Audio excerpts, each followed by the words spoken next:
Good afternoon बेटा, good afternoon. चलिए जी, आ जाओ भाई। और उम्मीद है चुटकू रिवाइज आपने कर ली होंगी क्लासेस। चलिए बेटा फटाफट आ रहे। रिवाइज की थी ना, मस्ती तो नहीं की खाली, है ना? वोकैब की क्लासेस भी देखी होंगी, वोकैब की क्लासेस भी देखी होंगी। बहुत बढ़िया। तो हमेशा अपनी छुट्टी जो मिलती है ना, उनका ऐसे ही सदुपयोग किया करो। पक्का? देखो, आओ जी मेरे दोस्त, अगर हम टॉपिक की बात करें, कॉपी नहीं करना भी, हमने टेंस, वर्ब, इनका बेसिक पार्ट कर लिया। एक टॉपिक हमने ये देखा कि भाई आखिरकार टेंस कैसे बने हैं, वर्ब कैसे हेल्प करती है टेंसेस की, वर्ब क्या होती है, ठीक है, क्या क्या चीजें आप इस चीज में मेंशन करते हो, तो वो चीजें आपने देखी थी, टेंस वर्ब बेसिक पार्ट। अब जो हम स्टार्ट कर रहे हैं वो कर रहे हैं यूज ऑफ टेंस, ठीक है, एंड टाइम एंड टेंस। ये अलग अलग टॉपिक नहीं है, टॉपिक ये एक ही है, बट किस तरीके से एक दूसरे से रिलेट करते हैं वो चीजें मैं आपको बताता हूं। तो हेडिंग क्या डालोगे? Use of tense and time and tense. पहले इनको बताता हूं मैं डिफरेंस क्या होता है। देखो बेटा, जब आपको अपनी आदत दिखानी होती है, जब आपको अपनी आदत दिखानी होती है, तो बेटा प्रेजेंट कंटीन्यूअस यूज करते हो या प्रेजेंट इंडेफिनिट यूज करते हो? बताओ। तो आप बोलोगे सर देखो, अगर हमें अपनी हैबिट, अपनी आदत दिखानी है तो प्रेजेंट इंडेफिनिट यूज करते हैं, ठीक है। हम बोलते हैं, मैंने बोला भाई साहब I wake up early in the morning, मैं तो सुबह जल्दी उठता हूं, तो मुझे अगर अपनी आदत दिखानी है तो बेटा मैं आई एम वेकिंग अप नहीं बोलूंगा, मैं बोलूंगा I wake up early in the morning. तो मैं प्रेजेंट इंडेफिनिट का यूज करूंगा, कंटीन्यूअस का यूज नहीं करूंगा। तो बेटा इसको बोलते हैं यूज ऑफ टेंस, कि किन सर्कमस्टांसेस में, किन परिस्थितियों में आप कौन सा टेंस यूज करो, वो होता है पुत्र यूज ऑफ टेंस। अच्छा, टाइम एंड टेंस क्या होता है? टाइम एंड टेंस होता है बेटा टाइम के हिसाब से आप टेंस यूज करते हो। टाइम के हिसाब से टेंस यूज करने का मतलब, ध्यान से सुनो बेटा, मैं एक सेंटेंस लिखूं ही हैज कम यस्टरडे, हाँ, और एक सेंटेंस लिखूं ही केम यस्टरडे, हाँ, ही केम यस्टरडे सही है या बेटा ही हैज कम यस्टरडे सही है? कौन सा? देखो, अब यस्टरडे कौन सा समय है? प्रेजेंट का समय है या पास्ट का समय? आप बोलोगे यस्टरडे तो सर बीत गया, पास्ट का समय। बेटा पास्ट के समय के साथ कौन सा टेंस आना था? पास्ट आना था, प्रेजेंट परफेक्ट थोड़ी ना आना था। इसको बोलते हैं बेटा टाइम एंड टेंस। समझ आया? तो कुछ ऐसे एरर, ये कॉपी नहीं करना बेटा, समझा रहा था मैं क्या चीज। कुछ ऐसे एरर्स होते हैं पुत्र जो टाइम के हिसाब से टेंस मूव करता है। कुछ ऐसे एरर होते हैं कि उस सर्कमस्टांस में, उस परिस्थितियों में उस टेंस का इस्तेमाल होना, उसको बोलते हैं यूज ऑफ टेंस। आप समझ में आया? इसीलिए हम बोल के चलते हैं पुत्र, time and tense and use of tense जो आपको दो अलग टॉपिक नजर आते हैं, वो अलग टॉपिक नहीं है। टेक्निकली वो इस तरीके से आपस में रिलेटेड कि टेंस पर इफेक्ट यूज का भी है और टेंस पर इफेक्ट टाइम का भी है। आया ना मजा? अब चीजों को पढ़ने में और ज्यादा मजा आएगा। इसलिए तीन टॉपिक हैं जो टेंस की जिन्हें हम बोलते हैं टेक्निकली वो, ठीक है, तीन टॉपिक हैं, टेंस, टेंस वर्ब बेसिक जिसको हमने बोला, और use of tense and time tense, ठीक है। Very good. तो इसी हिसाब से आपकी हेडिंग जो है वो चेंज करा दूंगा आज, जो हेडिंग्स आपकी डली हुई आएगी। डन है? चलिए कर लिया बेटा स्टार्ट, पक्का करें। और उसी को समझ आएगा जिसने पिछला टॉपिक टाइम और अपना पिछला हमने जो टेंस वर्ब बेसिक किया बेटा, उसी को ये चीजें समझ आएंगी, बाकी को समझ नहीं आएगा। इसलिए पहले कि वो दो क्लासेस अपनी कंप्लीट करें, अदरवाइज कुछ भी पढ़ने नहीं पड़ेगा। तो बेटा अब आप हेडिंग क्या डालोगे? प्रेजेंट, हाँ, अब क्या लिखोगे आप? Indefinite tense. अब हम क्या स्टार्ट कर रहे हैं? Present indefinite tense. अब मेरे पुत्र, मैं अगर किसी से पूछूं ये प्रेजेंट क्या है, वो बोलेगा समय है सर। ये इंडेफिनिट क्या है सर? जो ना तो कंटीन्यूअस है, ना परफेक्ट है, ना परफेक्ट कंटीन्यूअस है, स्पेसिफिक नहीं है, उसे इंडेफिनिट बोलते हैं सर। मैंने बोला बेटा टेंस क्या है सर? उसी की इंफॉर्मेशन देनी है, वही टेंस है सर। तो बेटा आज जब प्रेजेंट इंडेफिनिट टेंस हेडिंग डल रही है, आपको प्रेजेंट के भी मायने पता है, आपको इंडेफिनिट के भी मायने पता है, और आपको टेंस के भी मायने पता है ना? अब एक एक करके टेंसों को, चीजों को स्टार्ट करेंगे। प्रेजेंट इंडेफिनिट टेंस में प्रेजेंट इंडेफिनिट टेंस के भी एरर आएंगे और उसको मिक्स करके भी एरर आएंगे, ठीक है। तो हम दोनों करेंगे। टेंस हमेशा याद रखना बेटा, एक तो अपने जैसे प्रेजेंट इंडेफिनिट पर बेस्ड प्रेजेंट इंडेफिनिट के क्वेश्चन आएंगे, और प्रेजेंट इंडेफिनिट पर बेस्ड मिक्स क्वेश्चन भी आएंगे कि कंटीन्यूअस नहीं इंडेफिनिट आना था, इंडेफिनिट नहीं कंटीन्यूअस आना था। तो हम दोनों चीजों को कवर करके चलेंगे, यानी कि हम स्पेसिफिक भी पढ़ेंगे और हम मिक्स भी पढ़ेंगे, ठीक है। डन? चल तो स्टार्ट करें बेटा, ऊपर उठा से। चल, प्रेजेंट इंडेफिनिट टेंस का सबसे पहले हमें क्या पता होना चाहिए बेटा? इसकी फॉर्मेट, किसके फॉर्मेट्स क्या होते हैं, तभी तो चीजें आगे समझ आएंगी। चल भाई, इसके फॉर्मेट्स आपको पता होना चाहिए। प्रेजेंट इंडेफिनिट टेंस के फॉर्मेट क्या होते हैं? फॉर्मेट जानने के लिए बेटा सबसे पहले आ जाओ अफर्मेटिव सेंटेंस। ये अफर्मेटिव सेंटेंस क्या होते हैं बेटा? जिन्हें हम हाँ वाले वाक्य भी बोलते हैं, अफर्मेटिव सेंटेंस। अगर मैं अफर्मेटिव सेंटेंस की बात करता हूं, हाँ वाले वाक्य की बात करता हूं, तो उसमें फॉर्मेट क्या बनता है बेटा? प्रेजेंट इंडेफिनिट का। आप सबसे पहले क्या देखते हैं? सब्जेक्ट में साथ साथ कॉपी कीजिएगा बेटा। अगर सब्जेक्ट आपका ठीक है अपने आप में प्लूरल है, अगर सब्जेक्ट आपका अपने आप में प्लूरल है, प्लूरल में क्या हो सकता है तो मेरे साथ साथ लिखिएगा, या तो वो प्लूरल नाउन होगा या वो प्लूरल प्रोनाउन होगा। बेटा बचपन याद है ना? या तो प्लूरल नाउन होगा जैसे children, boys, girls, people, teachers, directors, ठीक है, रीडर्स, इस तरीके से होगा, या प्लूरल प्रोनाउन होगा, प्लूरल प्रोनाउन होगा, ठीक है बेटा। Very good. तो इस केस में आप क्या देखते हो बेटा? उसके बाद वर्ब की फर्स्ट फॉर्म ऑफ वर्ब, जिसको हम कौन सी वर्ब बोलते हैं बेटा? प्लूरल। याद है? वर्ब की फर्स्ट फॉर्म ऑफ वर्ब देखते हैं, जिसको हम क्या बोलते हैं बेटा? Plural verb. और आगे जो भी एक्सप्लेनेशन, और फिर क्या मिलेगा बेटा? Full stop. ये स्ट्रक्चर बन जाता है, ठीक है, ये स्ट्रक्चर बन जाता है प्रेजेंट इंडेफिनिट का। अभी सारी चीजें समझाऊंगा तो ध्यान से सुनिएगा, है ना? आप चाहो तो इसको नाम लिखो, ऐसे लिख सकते हो बेटा, प्लूरल सब्जेक्ट प्लस में प्लूरल, ऐसे लिख सकते हो, ठीक है। इसको ये तो मैंने हिंट के लिए बताया, तो प्लूरल नाउन होगा, ठीक है, प्लूरल प्रोनाउन होगा, जैसे बेटा दे, वी, आप देखते हो ना, दे लिख सकते हो, दे, वी, इस तरीके से। या यहाँ पर आप क्या देखते हैं? प्लूरल नाउन, चिल्ड्रन, मैंने बताया ना, बॉयज, गर्ल्स, टीचर्स, चेयर्स, वैसे आप देखोगे ना। ये तो फॉर्मेट होता है बेटा प्लूरल के केस में। आइए अब ध्यान से सुनिएगा, अगर मेरे पुत्र सब्जेक्ट हुआ सिंगुलर, सब्जेक्ट क्या हुआ? सिंगुलर। अच्छा, सिंगुलर सब्जेक्ट के साथ क्या आएगी बेटा? Singular verb. अच्छा, सिंगुलर वर्ब क्या होती है? मैंने क्या सिखाया था? जब वर्ब की फर्स्ट फॉर्म पर एस और ईएस जुड़ता है, करेक्ट है, और उसके बाद आपकी बाकी की एक्सप्लेनेशन, और बेटा फिर क्या आता है? फुल स्टॉप, ठीक है, फिर क्या आता है बेटा? Full stop. चलिए आगे सुनिएगा। अब इसमें सिंगुलर नाउन भी हो सकता है बेटा, सिंगुलर प्रोनाउन भी हो सकता है। सिंगुलर सब्जेक्ट में क्या देखते हो? ही देखते हो, शी देखते हो, इट देखते हो, है नहीं, या कोई भी नेम देखते हो, है कि नहीं? ये सारी चीजें क्या आ जाती हैं बेटा? सिंगुलर सब्जेक्ट में आप देखते हो। कोई भी सिंगुलर नाउन देखते हो, है कि नहीं? कोई भी नेम देखते हो और इसके बाद लिख भी सकते हो, नेम की वजह ये भी लिख सकते हो बेटा, सिंगुलर नाउन देखते हो, है कि नहीं? तो आप क्या लगाते हो? Singular verb. आपने वैसे ये तो बहुत आसान है, आप बता रहे, ठीक है। एक गधा, अभी इसको V5 बोल रहा हूं, गधे, क्लास देख ले पहले, ये 5 रहने दे, शर्म कर, कुछ शर्म कर। डन बेटा? क्लियर हो गया? अब ध्यान से सुनिएगा बेटा, मैंने आई कहीं भी नहीं लिखा, मैंने मेरे पुत्र यू कहीं भी नहीं लिखा। देखो, दे लिखा, वी लिखा, ही शी इट लिखा, है ना बच्चे? मैंने आई नहीं लिखा और मैंने यू नहीं लिखा, जान पूछे। अभी उसके बारे में अलग से मुझे आप पर बातचीत करनी, अलग से मुझे बातचीत करनी है, इसलिए मैंने आई भी नहीं लिखा है और बेटा मैंने यू भी नहीं लिखा है। देखें अब ध्यान से सुनिए, ऊपर उठा दो इसको, यहां तो कॉपी हो गया। अब एग्जांपल सीख लें, कॉपी साथ साथ करते चलना, कॉपी साथ साथ करते हुए चलेंगे आप। हो गया कॉपी? चलो देखो एग्जांपल देखो, अगर मैं आपसे बोलूं दे गो या गोज देयर ऑन टाइम, ये उसी के नीचे एग्जांपल कॉपी करना है बेटा आपने, ठीक है। दे गो देयर ऑन टाइम या दे गोज देयर ऑन टाइम, तो हमने क्या बोला? तो हमने क्या बोला? दे गो, क्योंकि प्लूरल आ जाएगा। Very good. अगर बेटा इसी में आपके पास आ जाए शी गोज या she go there on time, वो वहां समय पर जाती है, तो अब आप बोलोगे शी सिंगुलर है तो क्या आ जाएगा बेटा, गोज, गो नहीं आएगा। डन है, वेरी गुड। आगे देखो, दिस बॉय ऑलवेज हेल्प्स या हेल्प देम, ये लड़का हमेशा उनकी मदद करता है। अब बेटा ये लड़का क्या है, सिंगुलर, अगर सिंगुलर है तो हेल्प्स आएगा बेटा, हेल्प नहीं आएगा। वेरी गुड, तो सारी चीजें आसान हो गई, कोई भी प्रॉब्लम नहीं। डन, तो सिंगुलर सब्जेक्ट है तो बेटा सिंगुलर लगा दिया, प्लूरल सब्जेक्ट है तो प्लूरल वर्ब लगा दी, दिक्कत तो कोई नहीं है। लेकिन एक दिक्कत क्या आई बेटा, नो मेरे पुत्र, अगर आप यू को देखते हैं हाँ, तो आप एक इंसान के लिए भी यू बोलते हैं और बेटा आप ज्यादा इंसान के लिए भी यू बोलते हैं, ठीक है ना। अब समझ आइए, अगर आपके सामने एक दोस्त है आपका, मैं आपको बोल रहा हूं यू, मैं आपको बोल रहा हूं यू, और मैं सब बच्चों को भी बोल रहा हूं यू शुड वर्क हार्ड, तुम्हें मेहनत करनी चाहिए, तो आप एक के लिए भी यूज करते हो, सबके लिए भी यूज करते हो। अब इंग्लिश में प्रॉब्लम, इंग्लिश में प्रॉब्लम क्या आ गई कि फिर यू के केस में हम क्या करें, यू के केस में बेटा हम सिंगुलर या यू के केस में हम प्लूरल वर्ब लगाएं, फिर क्या लगाएं, है ना, हम क्या लगाएं। अब इसके केस में तो फिर ये प्रॉब्लम हमारे पास फंसी कि यू के साथ हम सिंगुलर वर्ब लें या प्लूरल वर्ब लें, क्योंकि एक के लिए भी है, ज्यादा के लिए भी, तो कंफ्यूजन हो जाएगा। इसीलिए उन्होंने लैंग्वेज में क्या किया बेटा, फिक्स कर दिया, कहा इसके लिए हम सिंगुलर नहीं हमेशा प्लूरल वर्ब लेंगे। इसीलिए बेटा अब मैंने यहां पर यू नहीं लिखा था, अभी आई को भी समझाऊंगा, समझ आए। इसलिए मैंने इसको सेपरेट रखा, क्योंकि अब तक आपने क्या देखा, ज्यादा है तो प्लूरल वर्ब बेटा और कम है तो सिंगुलर। और वर्ब में क्या नई चीज थी कि वर्ब पर एसओएस लग के वो प्लूरल नहीं बेटा, वर्ब पर एसओएस लग के वो सिंगुलर बनती। तो हमने क्या देखा, एक है तो सिंगुलर, एक है तो सिंगुलर, ज्यादा है तो प्लूरल। लेकिन यू का तो पता ही नहीं चलता सर कि सिंगुलर है या प्लूरल है, ठीक है। फिर क्या करें, मैंने बोला ये ध्यान में देखना, मैंने बोला यू ऑलवेज, आप हमेशा, यू ऑलवेज हेल्प्स, ठीक है, you always help the poor, आप हमेशा गरीबों की मदद करते हैं। अब इसमें समस्या आ गई बेटा, हमें क्या पता एक की बात है या ज्यादा की बात है, तो जब नहीं पता तो हमने क्या फिक्स किया गया है इंग्लिश लैंग्वेज में इसके साथ प्लूरल वर्ब, तो पेपर में हेल्प्स क्या होगा बेटा, गलत क्या आएगा, help, you always help the poor, ठीक है। ये चीज याद रखिए, वरना तो कोई सॉल्यूशन नहीं निकलता इस चीज का, वरना तो कोई सॉल्यूशन नहीं निकला, तो उन्होंने क्या फिक्स कर लिया, प्लूरल वर्ब फिक्स कर दी। अब सर सिंगुलर फिक्स क्यों नहीं की, सिंगुलर फिक्स क्यों नहीं की, प्लूरल ही क्योंकि बेटा अगर आप क्यों पे चलेंगे यहां तो फिर सवाल ही खत्म, क्या खत्म, फिर तो घर की इंग्लिश बन जाएगी, फिर तो कोई कुछ भी लगाए। मैंने कहा ना बेटा, जब ये समस्या निकली तो उसका सॉल्यूशन क्या निकाला गया, सॉल्यूशन क्या निकाला गया कि भाई वर्ब को क्या कर लो, प्लूरल ही यूज करो, समझ रहे। तो क्योंकि जब आप ये देख रहे हो क्यों सिंगुलर क्यों नहीं, मैंने बोला फिर एक बात बता बेटा, ऐसा क्यों होता है, वर्ब पर एस लगती सिंगुलर होती है, प्लूरल क्यों नहीं होती। एक बात बता बेटा, बॉय सिंगुलर है और बॉयज क्या प्लूरल, भाई नाउन पर एस लगके तो प्लूरल होता है, और गो है बेटा क्या कम है क्या प्लूरल वर्ब, और कम्स क्या है सिंगुलर, ये उल्टा पुल्टा क्यों हो रहा है, दिक्कत हो जाएगी बेटा। वर्ब वर्ब के हिसाब से पढ़ी जाएगी, नाउन नाउन के हिसाब से पढ़ा जाएगा, वही चीजें यहां है बेटा। इसलिए यू के साथ प्लूरल वर्ब ही फिक्स कर दी गई, उसमें बहसबाजी खत्म हुई, समझ आया ना, ताकि कोई कंफ्यूजन ना हो। लेकिन एक बात याद रखिएगा बेटा, ऐसा तब है मेरे पुत्र जब यू अपने आप में किसके लिए आए मेरे बच्चे, पीपल, इंसानों के लिए आए ना, पीपल इंसान के लिए आए, इंसान के लिए आए, ऐसा है, वेरी गुड। लेकिन ऐसा भी हो सकता है मेरे बच्चे कि यू अपने आप में इंसान को ना दिखाकर यू एक शब्द की तरह आए, मतलब देखो बेटा यू, हाँ ब्रैकेट एज अ वर्ड, बेटा ऐसा भी हो सकता है यू को आप एज अ वर्ड यूज करो, हाँ जब आप इसे एज अ वर्ड यूज करोगे तो ये कैसा वर्ड बनेगा बेटा, सिंगुलर, तो क्या ट्रीट हो जाएगा, सिंगुलर। अगर यू को तुम एक शब्द की तरह लेना लग जाओ, यू क्या है, एक शब्द है बेटा, एक बात बताओ, गो क्या है, एक शब्द है बेटा, कम क्या है, एक शब्द है, ऐसा बोलते हैं ना शब्द, वर्ड। कैसे सर, देखो मेरे बच्चे ध्यान से सुनिएगा, मैंने बोला यू इज या आर माय बेस्ट फ्रेंड, आप मेरे बेस्ट फ्रेंड हो, तो मैंने अभी भी बोला बेटा अगर ऐसा होगा, यू किसको दिखा रहा है, इंसान के बारे में बात कर रहा है, तो इंसान के बारे में बात कर रहा है, तो मैंने बोला बेटा उसके साथ प्लूरल वर्ब आ गई, तो आपने बोला you are my best friend, आप मेरे बेस्ट फ्रेंड हो, इंसान की बात है। लेकिन मेरे बच्चे अगर मैं इसको ऐसे ट्रीट कर लूं, यू इज या आर, हाँ यू इज या आर, हाँ यूज्ड, ठीक है, used as a pronoun, you का इस्तेमाल एक प्रोनाउन की तरह किया जाता है, या यू इज या are a pronoun, you is a pronoun या you are a pronoun. Word का मतलब ये था मेरे बच्चे, you is used as a pronoun या you are used as a pronoun. तेरा इस्तेमाल प्रोनाउन की तरह होता है, तेरा इंसान का इस्तेमाल प्रोनाउन की तरह होगा, नहीं मेरे बच्चे, मैं यहां यू से किसी इंसान को दिखाने की कोशिश नहीं कर रहा, मैं यू को यहां मेरे बच्चे एक शब्द की तरह ट्रीट कर रहा हूं कि यू का इस्तेमाल प्रोनाउन की तरह होता है, तुम्हारा इंसान का नहीं बेटा। जब वो इंसान को दिखाएगा तो ही तो उसके साथ आर या प्लूरल वर्ब थी, अब तो बेटा वो एक शब्द की तरह यूज हो रहा है, एक प्रोनाउन की तरह यूज हो रहा है, एक शब्द की तरह यूज हो रहा है। अगर शब्द की तरह यूज हो रहा है तो सेंटेंस का सेंस पकड़ो, तो अब आप इसे क्या बोलोगे, सिंगुलर वर्ड, है ना, ऐसा ही साउंड करेगा बेटा। हाँ तो आपने ये बोल दिया कि सिंगुलर वर्ड बोलो या ये बोलो बेटा, अब तो ये सिंगुलर सब्जेक्ट हो गया, अब इसके साथ आएगा, तो you is used as a pronoun. तो ऐसा तब रखा गया बेटा जब ये इंसान को दिखाए, तब उसके साथ ये। तो अगर बिल्कुल रट के चलोगे कि प्लूरल वर्ब आएगी, नहीं बेटा, जब यू किसी इंसान की तरफ रेफरेंस करेगा तो बेटा प्लूरल वर्ब आएगी, अगर यू को ही दिखाने पे तो उतर गया तो बेटा वो फिर आएगा। इसलिए मैंने आपको कहा, इसलिए मैंने कहा बेटा एक सब्जेक्ट वर्ब एग्रीमेंट एक टॉपिक होता है, जो मेरे पुत्र कोई टॉपिक नहीं होता, बेवकूफ बनाते हैं टीचर। बेटा पूरी की पूरी इंग्लिश सब्जेक्ट वर्ब एग्रीमेंट, चीजों को सीखते चलो, आप सीखते चले जाओगे। एक बात बताओ मेरे बच्चे, क्या आप ऐसा लिख दोगे कभी यू इज अ प्रोनाउन या यू आर अ प्रोनाउन, क्या बोलोगे बेटा, यू इज अ वर्ड या you are a word, you is a pronoun बोलोगे ना बेटा, यू आर प्रोनाउन, तू प्रोनाउन थोड़ी ना है, यू आर अ टीचर बोल सकता हूं मैं, यू आर अ प्रोनाउन तो नहीं बोल सकता। अच्छा यू इज अ टीचर या यू आर अ टीचर, ठीक है, यू आर या you is a good teacher, आप एक अच्छे अध्यापक हैं, अब आप बोलोगे बेटा यू आर, क्योंकि यू तो हो नहीं सकता एक अच्छा अध्यापक, इंसान की बात हो रही होगी, समझ आया, बहुत बढ़िया। अब आगे सुनिएगा मेरे बच्चे, जैसा ही पंगा आपने यू के साथ देखा है बेटा, एक और आप अच्छे बच्चों की तरह नोट बना लेंगे और नोट बना के सीखेंगे आई के बारे में। बेटा आई क्या होता है, स्पीकर।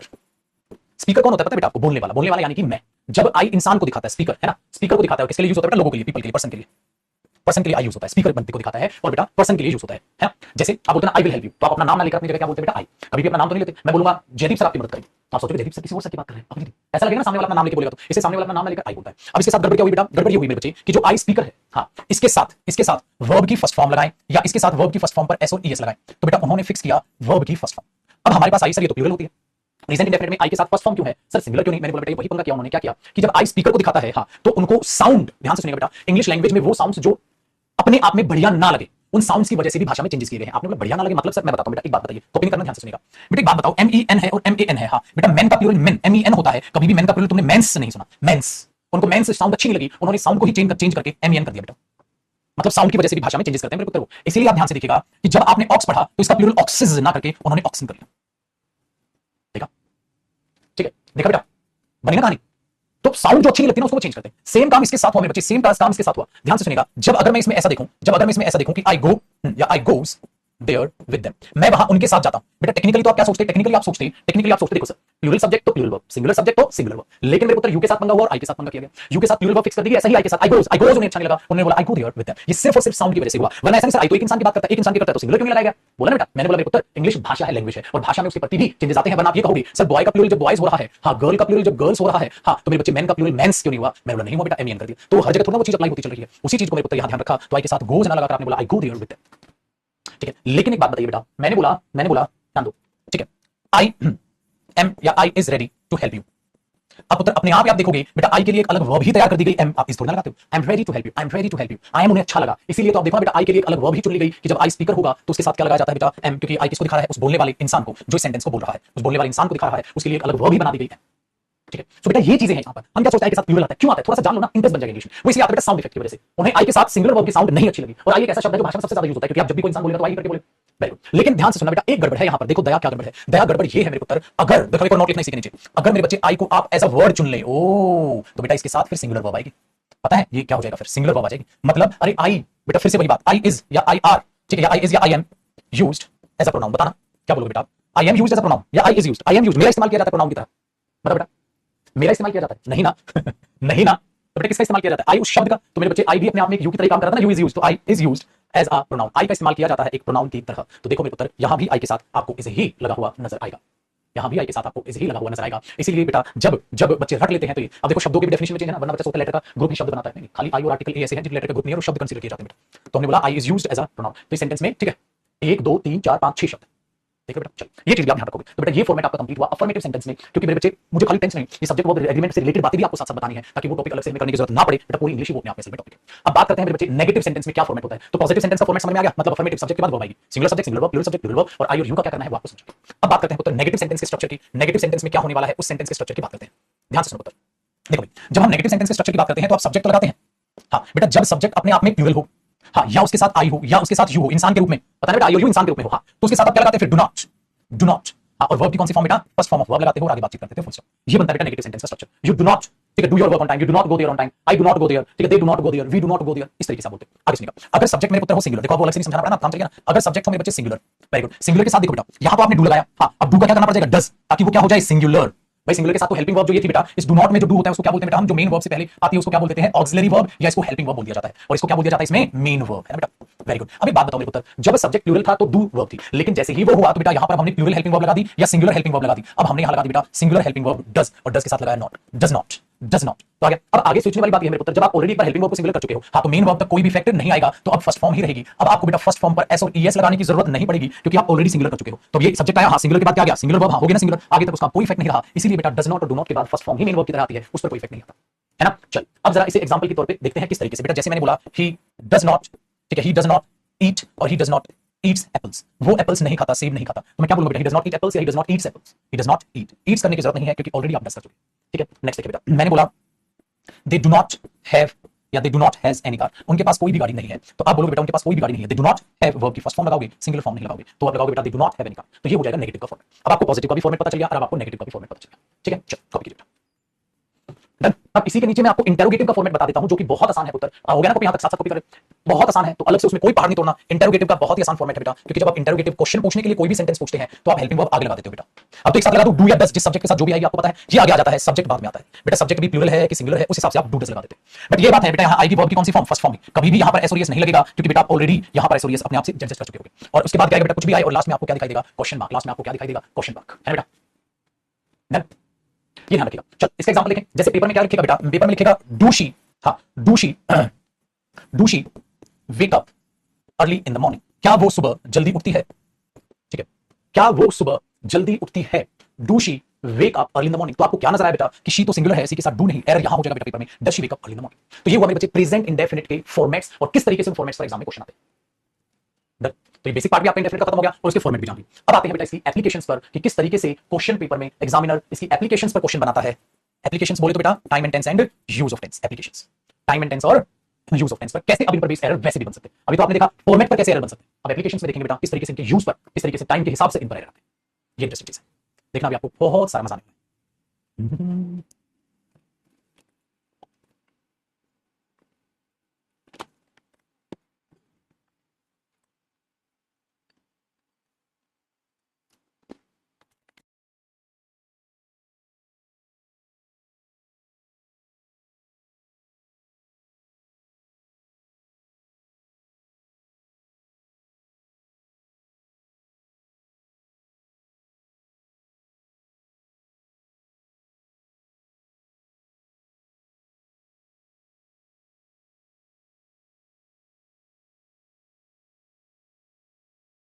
डन बेटा।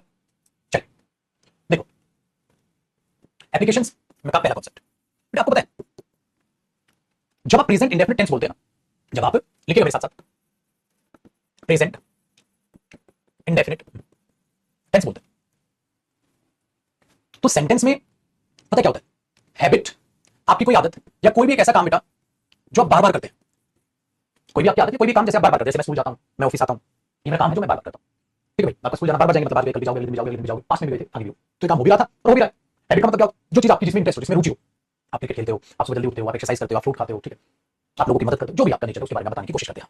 तो चाहो ना चाहो आपको ढिंढोरा पीटने की जरूरत नहीं है कि मेरी आदत है, वो ऑटोमेटिकली प्रेजेंट इंडेफिनिट दिखा देता है, ऑटोमेटिकली प्रेजेंट इंडेफिनिट दिखा। ठीक है, जैसे बेटा मैंने बोला आई गो देयर विद देम, मैं वहां उनके साथ जाता हूं, आई गो देयर विद देम, मैं वहां उनके साथ जाता हूं। अब आपने सेंटेंस बोल, आई गो देयर विद देम, मैं वहां उनके साथ जाता हूं। वेरी गुड, मैं वहां उनके साथ जाता हूं, इसका मतलब आप वहां के लिए नहीं जाते, आप उनके साथ जाते हो, तो आप अपनी आदत बता रहे हो। सिंपल, आप अपनी आदत बता रहे हो, एटीट्यूड बता रहे हो। Very good. अब जब आप ये बोलोगे बेटा I wake up early in the morning, I wake up early in the morning, तो I wake up early in the morning, मैं सुबह जल्दी उठता हूं, आप अपनी आदत बता रहे हो, मान लो बेटा। अच्छा, तुम्हें चीख चीख के नहीं कहनी पड़ेगी मेरी आदत भाई भाई, मेरी आदत भाई भाई, मेरी कुछ नहीं बोलना, आप प्रेजेंट इंडेफिनिट बोलो बेटा, ऑटोमेटिकली वो चीज आ जाती है, हिडन सेंस रहती है, आपका रूटीन है।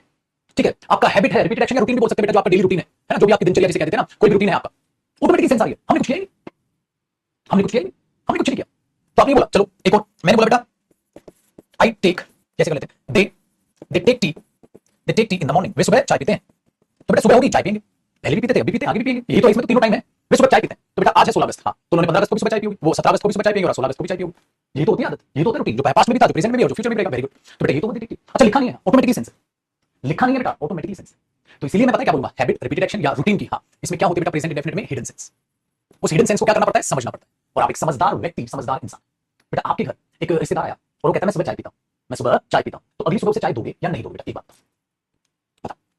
तो बेटा ये तो नॉर्मल अंडरस्टैंडिंग है, ये अंडरस्टैंडिंग कोई किसी में पैदा नहीं कर सकता बेटा, ये बात याद रखिए, कोई किसी में पैदा नहीं कर सकता अंडरस्टैंडिंग कि फूक मार दो आईक्यू लेवल तुम्हारा बना देने में। अगर वो सत्यानाश हो चुका है, गुरु गोबर बुद्धि में भर चुका है, तो भर गया बेटा। अब वो क्या रिश्तेदार क्या बोलेगा, भाई सुबह चाय दे दी मेरे को, अरे वो कह तो रहा है मैं सुबह चाय पीता हूं, सुबह चाय पीता हूं, बेचारा क्या कहने की कोशिश कर रहा है कि अगले दिन से चाय दे देना भाई, और तुम बोलो रे भाई मेरे को नहीं कॉन्सेप्ट समझ में आया, तू कह देता ना सुबह चाय दे देना। अब बोलेगा भाई इतनी बुद्धि नहीं है, इतनी नहीं, फिर तो फेल है बेटा, पास तो हो ही नहीं सकता। कई बच्चे ऐसा नहीं कहते, सर हमें कैसे पता चला सर, उसकी आदत है सर। मैंने बोला बेटा लिखा तो है, वे सुबह चाय पीते हैं, कहता ये तो नहीं लिखा सर, आदत, आदत शब्द का तो कहीं भी प्रयोग नहीं हुआ सर, सर कैसे पता चला सर, सर ये हिडन कैसे पता चलती है सर। तो बेटा वो तो फेल होने बच्चे, ये तो दुनिया का कड़वा सत्य है। क्यों? क्योंकि उन्होंने अपनी बुद्धि इतनी छोटी बना ली कि उनका आईक्यू लेवल हो गया जीरो, उनको कुछ समझ नहीं आता, उनको दुनियादारी की मोह माया से ऊपर उठ चुके हैं, उनको कुछ नहीं आ रहा, उनको पबजी के अलावा कुछ नहीं आता, समझ में। तो बेटा अपनी नॉर्मल बुद्धि को अपने दिमाग में रखिएगा, उस आईक्यू लेवल के साथ आगे बढ़िएगा। अच्छा, अब यहां से एरर कैसे आएगी बेटा, यहां से चलिए गलती कैसे आ जाएगी बेटा, जब हैबिट, रिपीटेड एक्शन और रूटीन हिडन सेंस ऑटोमेटिकली होती है उसमें, आप बेटा लिखने की कोशिश ना करें, वही पेपर में एरर है। कैसे आओ बेटा, ये देखिए आपने पेपर में आएगा मेरे उत्तर, they used to take tea in the morning, ऐसे आएगा बेटा पेपर में क्वेश्चन, कैसे आएगा पेपर में question, they used to take tea in the morning. तो आपको बेटा take tea in the morning का मीनिंग तो पता है, हाँ, अब आप मीनिंग जानना चाहेंगे किसका, यूज्ड टू का। बेटा यूज्ड टू का जो मीनिंग है वो आदत की रेफरेंस के लिए होता है, किसकी रेफरेंस के लिए, आदत की रेफरेंस के लिए होता है। अब दिमाग में क्या है, अरे यार आदत तो ये ऑलरेडी दिखा रहा था, इसमें हैबिट की तो हिडन सेंस थी, हाँ, और तुम यहां लिख भी रहे हो, ओहो ये तो अनर्थ नहीं हो गया। कैसे, देखो बेटा, अब कोई ये बोले मेरे बच्चे पास्ट हिस्ट्री, कोई बोले सर रिपीट अगेन, मैंने बोला दोनों शब्दों को एक बार ध्यान से देखो बेटा, बेटा हिस्ट्री किसकी होती है, हिस्ट्री प्रेजेंट की होती है, हिस्ट्री फ्यूचर की होती है, या मेरे बच्चे हिस्ट्री पास्ट की होती है, पास्ट की होती है। तो बेटा फिर पास्ट हिस्ट्री क्यों बोल रहे हो, वो तो हिस्ट्री में ऑलरेडी पास्ट की सेंस। Very good. तो बेटा एक बात बताओ, रिपीट अगेन, रिपीट अगेन, बेटा रिपीट का मतलब क्या होता है, दोबारा, तो अगेन का मतलब भी दोबारा, क्यों लिख रहे हो बेटा, खाली रिपीट इट बोल दो, रिपीट इट अगेन, गलत, गलत। तो बेटा यही चीज को हम क्या कहते हैं, ध्यान से सुनिएगा, एक शब्द का नाम होता है बेटा सुपरफ्लुअस। बेटा ये सुपरफ्लुअस का मतलब क्या होता है, देखो फुल, फुल हो गया, सुपरफुल, ज्यादा ही फुल हो गया, ज्यादा ही मतलब एक्सेस हो जा, अधिकता हो जा, एक्सेस हो जा, उसको बोलते हैं superfluous, beyond what is needed, beyond what is needed, इसको बोलते हैं बेटा सुपरफ्लुअस। तो आप इसको क्या करोगे, चलो इस चीज को मैं लिखवा देता हूं एक ऐसे करके, आप इसको कॉपी भी कर सकते हो, अलग से इसी के नीचे कॉपी कर सकते हो नोट बना के, ठीक है। हाँ, इसको बोलते हैं बेटा सुपरफ्लुअस, और सुपरफ्लुअस का मतलब होता है बेटा बियॉन्ड व्हाट इज नीडेड, जितने की आवश्यकता है उससे ज्यादा हो जाना, एक्सेस हो जाना। और जो पेपर में क्या होता है मेरे बच्चे, ठीक है, गलत होता है। तो ये नहीं स्पोकन में भी यूज करते हो, ठीक है, तो आप गलत यूज करते हो, ठीक है। अब वही चीज यहां बेटा आपने क्या किया, यूज वर्ब की फर्स्ट फॉर्म यूज की, हाँ, और आगे टेक यूज किया। अगर मैं इसको हटा भी दूं, अगर मैं इसको हटा भी दूं तो अभी तो मतलब वही है, सुबह चाय पीते हैं, मतलब सुबह चाय पीने की आदत है, और फिर लिख भी दे रहे हो, तो मेरे बच्चे पेपर में अगर ऐसे आएगा ये, तो वो गलत तो होगा ही, और ये बनेगा सुपरफ्लुअस। इसका मतलब मेरे बच्चे प्रेजेंट इंडेफिनिट टेंस में यूज टू का प्रयोग जो है वो अपने आप में क्या बनेगा, सुपरफ्लुअस, ठीक है। तो इसी के नीचे हमने क्या देखा, ये अपने आप में क्या बनेगा बेटा, सुपरफ्लुअस। तो प्रेजेंट इंडेफिनिट में, ठीक है, आपको यूज टू लिखने की जरूरत है ही नहीं, ठीक है। एक एग्जांपल मैं आपको और देता हूं, तो पुत्र इसीलिए मैंने आपको ये कॉन्सेप्ट समझाया कि प्रेजेंट इंडेफिनिट कोई हैबिट हो, रिपीटेड एक्शन हो, रूटीन हो, इनकी हिडन सेंस उसमें ऑलरेडी होती है, तो उसके लिए आपको अलग से और वर्ब अगर लिखी हुई पेपर में नजर आती है तो गलत हो गया, तो ये चीज गलत है। अगेन रिपीट क्यों बोलते हैं, अभी भाड़ में गया बोलते क्यों है, गलत बोलेगा तो गोबर खाएगी दुनिया, गोबर खाएगा तो भी, इतना समझा के कहता है रिपीट अगेन क्यों, कहां बोलते हैं, कहां सुनते हैं, तो अनपढ़ इंसान के साथ रहना छोड़, पढ़े लिखे के साथ रह ले। तब से एक कमेंट को भाई साहब गोबर की तरह गा दे रहा है, सर अगेन रिपीट क्यों बोलते हैं, अगेन रिपीट, तू मत बोलना, तू तो सुधर जा, दुनिया गोबर खाएगी तू भी खाएगा, क्यों बोलते हैं सर? सर फोड़ते सालों को गोली मार दे, क्यों बोलते भाई तुम लोग? अरे अनपढ़ इंसान है, नहीं पता उनको, जिनको नहीं पता वो बोलते। तेरे को तो महाराज पता चल गया आज। दीपक शर्म कर भाई, बुद्धि को तो आग लगा रखी है भाई साहब तुमने, मतलब बिल्कुल आग है। कहता मैं सोचेगा नहीं साला, पुष्पा नहीं था मैं झुकेगा नहीं साला, ये कहता मैं सोचेगा नहीं साला, मैं नहीं सोचेगा, मैंने दिमाग दे रखा भगवान ने, कहता भले दे रखा, मैं दिमाग नहीं लगाएगा साला, कोई कुछ भी कर ले। ठीक है बेटा, तो कभी भी आप यूज ना करें। अच्छा आगे देखो, तो ये वो पहला कॉन्सेप्ट। तो इस कॉन्सेप्ट की थीम यही थी बेटा कि हैबिट और repeated action automatically present indefinite दिखाता है, आपको उसमें ये चीज करने की जरूरत नहीं पड़ती। नहीं वेरी गुड। आगे देखिए बेटा, एक क्वेश्चन इसका और देखते हैं। सपोज करो वगैरह यहां तक मैं ये कर दूं बेटा, they use to study for 2 hours daily. बेटा वो हर दिन कितनी देर के लिए पढ़ते हैं? 2 घंटे के लिए पढ़ते हैं। दे स्टडी फॉर 2 hours डेली, वो हर दिन या डेली 2 घंटे के लिए पढ़ते हैं। 2 घंटे के लिए पढ़ते हैं बेटा, आपको ये सोचो अगर मैं इसको हटा भी दूं तो सेंटेंस पर कोई फर्क नहीं पड़ रहा बेटा, मीनिंग तो सेम है। दे स्टडी फॉर 2 hours डेली, वेरी गुड। तो ये चीज क्या हो गया बेटा? गलत। चलो, he uses to take tea in the morning, तो इसको मैं क्यों लिख रहा हूं बेटा ऐसे? इसमें चेंज आ जाएगा। चेंज क्या आएगा? देखो भाई, अब पेपर में आपने इसको तो काट दिया, यूजेस टू की जरूरत नहीं, हां लेकिन बेटा फिर ही के साथ टेक भी तो काटना पड़ेगा, क्योंकि टेक नहीं, ही के साथ तो टेक्स आएगा बेटा। He takes tea in the morning, तो ये भी कटेगा, क्योंकि यहां ये इसलिए नहीं कट रहा, दे के साथ वर्ब की कौन सी फॉर्म आएगी? फर्स्ट फॉर्म, लेकिन ही के साथ तो फर्स्ट फॉर्म ही आएगी बेटा, ये भी ध्यान रखिएगा। ठीक है, वेरी गुड। तो ये वो पहला कॉन्सेप्ट जो आपके दिमाग में बनता है, जो आपके दिमाग में दिखता है।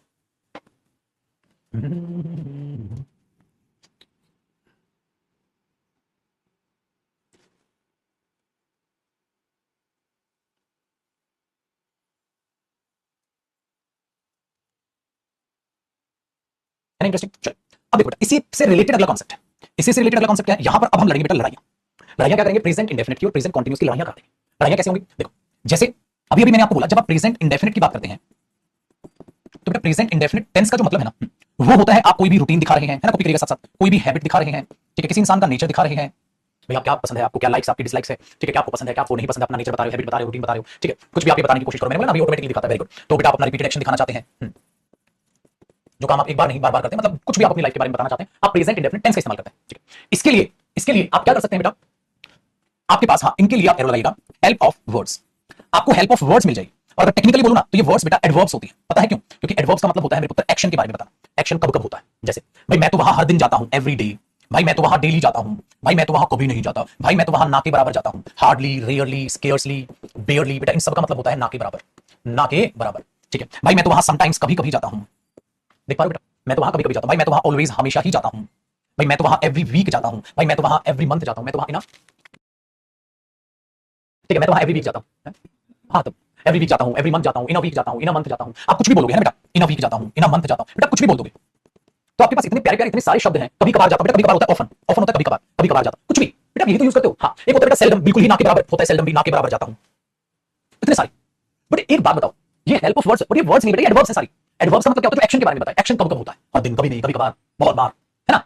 हाँ एवरीडे अलग अलग एक साथ होता है, एडजेक्टिव होता है अलग अलग लिखना, ठीक है ना, ये चीज याद रखना बच्चे। तो हेल्प ऑफ वर्ड्स भी ले सकते हो आप, वेरी गुड। अच्छा एक बात अभी हो गया बेटा, ये आपने कॉपी किया ना, अब देखना इस पर बेस्ड एरर कैसे आएंगे? एरर ऐसे आएंगे जब आपने प्रेजेंट इंडेफिनिट देखा तो ये वर्ड आपको दिखाई देंगे, ये बताएंगे कि ऐसा इंसान अपने नेचर के बारे में बता रहा है, अपनी लाइफ के बारे में बता रहा है, अपने एक्शंस के बारे में बता रहा है, अपने बिहेवियर के बारे में बता रहा है, अपने रूटीन के बारे में बता रहा है, ठीक है, अपनी इच्छाओं के बारे में बता रहा है, अपनी लाइक्स और डिसलाइक्स के बारे में बता रहा है। इसकी गलती क्या करेगा बेटा? प्रेजेंट कंटीन्यूअस के साथ दे देगा। कैसे? देखो बच्चे मुझे बताओ प्रेजेंट कंटीन्यूअस का मतलब क्या होता है? प्रेजेंट कंटीन्यूअस टेंस का मतलब क्या है? मैंने क्या इसी के नीचे कॉपी करोगे बेटा, इसी के नीचे, और यहां क्या लिख दोगे? वर्सेस। मतलब ये नेचर वर्सेस प्रेजेंट कंटीन्यूअस है। प्रेजेंट कंटीन्यूअस टेंस का मतलब क्या होता है बच्चे? प्रेजेंट कंटीन्यूअस का टाइम मतलब होता है ऑनगोइंग एक्शन, वो काम जो अभी चल रहा है, अभी ऑनगोइंग एक्शन जो अभी चल रहा है। दोनों में दिन रात का फर्क है बेटा। अभी जो चल रहा है ऑनगोइंग एक्शन जो अभी चल रहा है, दोनों में दिन रात का फर्क है। ऑनगोइंग एक्शन या ऑनगोइंग प्रोसेस बताया ना, ऑनगोइंग प्रोसेस, कोई प्रोसेस जो अभी चल रही है मेरे पुत्र, समझ रहे हो? जो एक्शन अभी चल रहा है। तो बच्चा क्या करता है? रटता है। अगर ये शब्द दिए गए हो तो प्रेजेंट इंडेफिनिट का प्रयोग करें। हां अरे रटना नहीं है, सीख मेरे दोस्त, क्यों रहा है? वरना मुंह के बैठेगा घूम के आ जाएगा पेपर में क्वेश्चन। सोच, अब ध्यान से सुनो। अब इन दोनों की लड़ाइयों में मैं आपको असली मतलब बताता हूं, प्रेजेंट इंडेफिनिट और प्रेजेंट कंटीन्यूअस का क्या मतलब है। ध्यान से सुनो, ठीक है? आपने लिखा, अब इन शब्दों को पहचानो, चीजों को देखो, तो मैं कह रहा हूं खुद से सीख लो ना। कब तक रटोगे? खुद समझो, खुद मजे लो चीजों के, सीख सीख के। आपने कॉपी किया, चलो अब इनके एग्जांपल्स देखना। एग्जांपल्स से मैं इतना डीपली सिखा जाऊंगा आपको इंग्लिश कि मजा आ जाएगा आपको टेंस पढ़ने। दोनों में देखा तो प्रेजेंट कंटीन्यूअस का मतलब बेटा अब, ठीक है, और प्रेजेंट इंडेफिनिट का मतलब क्या है? इंसान अपने बारे में बता रहा है। कितना फर्क है यार दोनों? आज मैं बताओ देखो, एक एग्जांपल देखो मेरे बच्चे, मैंने एग्जांपल लिखा ही रन्स फास्ट, और मैंने एक एग्जांपल लिखा बेटा ही इज रनिंग फास्ट। मुझे बताओ मेरे बच्चे, इन दोनों में से कौन से वाला सही है? पहले वाला सही है या दूसरे वाला सही है, या मेरे पुत्र दोनों ही सही है? बताओ बेटा कौन सा सही है? बेटा प्रेजेंट इंडेफिनिट में खाली इंफॉर्मेशन दी जा रही है, कंटीन्यूअस बताया जा रहा है क्या काम हो रहा है। मुझे बताओ मेरे बच्चे, पहला सही है, दूसरा सही है, दोनों सही? वेरी गुड, दोनों सही। अब दोनों के मतलब में फर्क देखो, दिन रात का फर्क है। ही रन्स फास्ट, वो तेज दौड़ता है, मतलब भाई साहब उसके उस बंदे के बारे में बता रहे हो। ही रन्स फास्ट, तेज दौड़ता है, ये तेज दौड़ता है, मेहनत करता है, जल्दी उठता है, ये चाय पीता है, स्मोक करता है, कुछ भी आप मेरे पुत्र उस इंसान के बारे में बता रहे हो। और ही इज रनिंग फास्ट का मतलब क्या हुआ? राइट नाउ ऑनगोइंग प्रोसेस जो अभी चल रही है बेटा, ओ मेरे पुत्र, जो ऑनगोइंग एक्शन जो अभी चल रहा है, एक्शन लिख दो, प्रोग्रेस लिख दो, ऑनगोइंग एक्शन जो अभी चल रहा है मेरे दोस्त, इसका मतलब वो इज रनिंग, अरे तो तेज दौड़ रहा है भाई, तो तेज, अभी अभी अभी तेज दौड़ रहा है, अभी अरे ये तो तेज दौड़ रहा है अभी, और मैं बोलूं ये तेज दौड़ता है, दिन रात का फर्क है। अब एक और देखो, अगर मेरे पुत्र मैं ये बोल दूं ही प्लेज क्रिकेट, ये क्रिकेट खेलता है, और एक मैं बोल दूं ही इज प्लेइंग क्रिकेट, मेरे बच्चे दोनों में फिर से दिन रात का फर्क है रे छोटू। ओ छोटू, कहां फर्क है बेटा, कहां फर्क है? अब बोलोगे ही प्लेज क्रिकेट, बेटा वो क्रिकेट प्लेयर है, वो क्रिकेट प्लेयर है, ही प्लेज क्रिकेट, वो क्रिकेट खेलता है, वो क्रिकेट खेलता है, और ही इज प्लेइंग क्रिकेट अब खेल रहा है। बेटा ये टीच मैं पढ़ाता हूं, अभी कोई सर कहां है, सर इस टीचिंग सर पढ़ा रहे हैं, अभी की बात हो रही है। बताओ कितना फर्क आ गया बेटा, अरे तो दिन रात का फर्क आ गया, ये तो अभी चल रहा है और ये बता रहे हो तुम इंसान के बारे में। अब कुछ लो चाहे उल्फत कर दे क्या, आज बेटा लो चाहे उल्फत कर देते हैं। अब मैंने एक सेंटेंस बनाया, मैंने लिख दिया बेटा he is playing cricket, he is playing cricket, हाँ अब ध्यान से सुनिएगा, एवरी हाँ डे अब लो चाहे उल्फत हो गया, he is playing cricket every day. बेटा देखो क्या लो चाहे उल्फत हो गया, ही इज प्लेइंग क्रिकेट, बेटा इज प्लेइंग क्रिकेट का मतलब क्या हुआ, अभी खेल रहा है यूं, और आगे तुम कह रहे हो एवरी डे हर दिन है, ओ मेरे पुत्र, अरे इस हर दिन में प्रेजेंट भी आ गया, पास्ट भी आ गया और फ्यूचर भी आ गया, मतलब हर दिन का मतलब क्या है, हर दिन का मतलब क्या, 15 अगस्त को भी खेला होगा, हाँ आज 16 को भी खेलेगा, हाँ 17 को भी खेलेगा, एवरी डे का तो ये मतलब हो गया, मतलब कल भी खेला, आज भी खेलेगा, आगे भी खेलेगा, हर दिन का मतलब हर दिन क्रिकेट खेला। अब मैं बोल रहा हूं अभी क्रिकेट खेल रहा है, he is playing, he is playing cricket, यहां तक का मतलब क्या था बेटा, यहां तक का मतलब खेल रहा है, बैटिंग कर रहा है, हाँ हाँ खेल रहा है, और हर दिन भाई दोनों का मतलब कैसे यार, इस प्लेइंग अभी वो एक्शन चल रहा है और हर दिन में आप हर दिन की बात करिए यार। अब या तो ये हो कि हर दिन को उड़ा दूं, अब पेपर में या तो इसको उड़ा दो बेटा, या इसको उड़ा दो। अब मैंने तुम्हें क्या सिखाया था, मैंने तुम्हें सिखाया था मेरे बच्चे कभी भी एडवर्ब में चेंज नहीं होता, ये एडवर्ब है बेटा टेक्निकली, ये एडवर्ब है क्योंकि ये बताती है एक्शन कब कब होता है, तो पेपर में इसे मत उड़ा देना, ना ना ना, एडवर्ब को नहीं हटा सकते, वर्ब कितनी औकात नहीं, एडवर्ब को उड़ा देगा, चल चल तू हटा। सेंटेंस में गड़बड़ी होगी मेरे बच्चे कि आपको यहां पर इज प्लेइंग की जगह आपको क्या कर देना चाहिए बेटा, he plays cricket every day, वो हर दिन क्रिकेट खेलता है, ठीक है बेटा, वेरी गुड, वो हर दिन क्रिकेट खेलता है। तो जब आप इसे ऐसे मेंशन करेंगे तो तब लॉजिक कुछ बैठेगा दिमाग में कि ऐसा क्यों हो रहा है। और मेरे बच्चे टीचर्स या किताबें बच्चों को रटा देती है, क्या रटा देती है, ठीक है, क्या रटा देती है, ये रटा देती है कि जब भी एवरीडे देखो, डेली देखो, ये देखो वो देखो, तो प्रेजेंट कंटीन्यूअस नहीं इंडेफिनिट का इस्तेमाल करें, करे क्या भाई, क्या क्यों, वो रीजन जान लो, दिमाग खुलेगा, थोड़ा शांति से चीजों को देख पाओगे। अच्छा आइए बेटा, अब अगर मैं ये बोल दूं आई गो देयर, ठीक है ऐसे कर लेते हैं, आई अगला एग्जांपल बेटा, आई समटाइम्स, ठीक है, गो देयर विद देम, मैं कभी कभी वहां उनके साथ जाता हूं, हाँ तो आप इसमें यहां पर गो करोगे बेटा, यहां पर एम गोइंग थोड़ी ना कर दोगे, यहां पर एम गोइंग थोड़ी ना कर दोगे बेटा, तो एम गोइंग नहीं, आप बोलोगे आई समटाइम्स गो देयर, मैं कभी कभी कभी कभी की बात कर रहा हूं, ये नहीं कि अभी जा रहा हूं बेटा, आई एम गोइंग देयर तो मैं उनके साथ जा रहा हूं, अभी की बात अभी की नहीं, कभी कभी, तो इसमें तो आप अपने नेचर के बारे में बता रहे हैं, तो इसीलिए आपको पूरा सेंटेंस देखना है कि वो किस रूटीन पे जा रहा है, पूरा सेंटेंस देखना है, ये ध्यान रखिएगा, ठीक है। तो जो ये इस कॉन्सेप्ट की जो थीम थी, वो थीम ये थी कि जब भी आपको इस टाइप की सेंस दिखे ना तो प्रेजेंट इंडेफिनिट लगाओ, और जब आपको इस टाइप ऑन गोइंग एक्शन की सेंस दिखे कि अभी जो चल रहा है तो कॉन्टिन्यूस, समझ आएगा।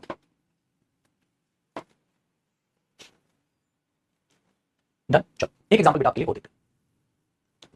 अब मैं बोल दूं my friend goes, my friend is going for a morning walk every day, every day दे दे बेटा, डेली दे दे, कुछ भी दे दे, एवरी डे दे दे या डेली दे दे, तो अब शब्द क्या आ गया बेटा, हर दिन मॉर्निंग वॉक पे जाता है और डेली मॉर्निंग वॉक पे जाता है, तो इस गोइंग की तो सेंस खत्म कर दिया आपने, फिर आप गोस करोगे my friend goes for morning walk every day या डेली, कर लो बेटा इसको कॉपी, हो गया जी अंडरस्टैंडिंग। तो प्रेजेंट इंडेफिनिट अपने आप में इस तरीके की अंडरस्टैंडिंग में लेता है, तो वहां कौन हार जाता है, प्रेजेंट कंटीन्यूअस हार जाता है और ये जीत जाता है। बेटा पेपर में देखो या तो प्रेजेंट इंडेफिनिट पर ही बेस कराएंगे, या मैंने कहा ना इंडेफिनिट को कंटीन्यूअस को घुमाएगा, ऐसा तो है नहीं टेंस अपने आप में खुद में सारी एरर बनाता चला जाएगा, या तो वो कंटीन्यूअस उसको घुमाएगा, समझिएगा। आगे सुनते हैं बेटा, अब आगे की कहानी देखते हैं।